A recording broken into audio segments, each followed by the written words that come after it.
Tragically, there were the death of 8 people who had COVID.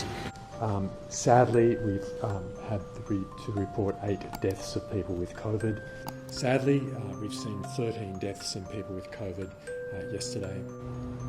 Sadly, there's been 2 deaths from people with COVID reported yesterday. In terms of sadly the deaths, we've seen 7 deaths of people with COVID.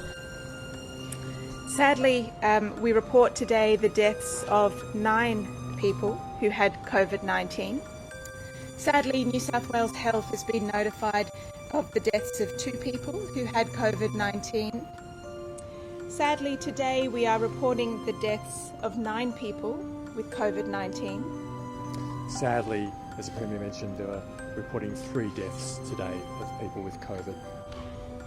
Sadly, we've been notified of 7 deaths of people who had COVID-19. Sadly, New South Wales Health has been notified of the deaths of 4 people who had COVID. Sadly, as the Premier mentioned, we've seen 6 deaths of people who've had COVID.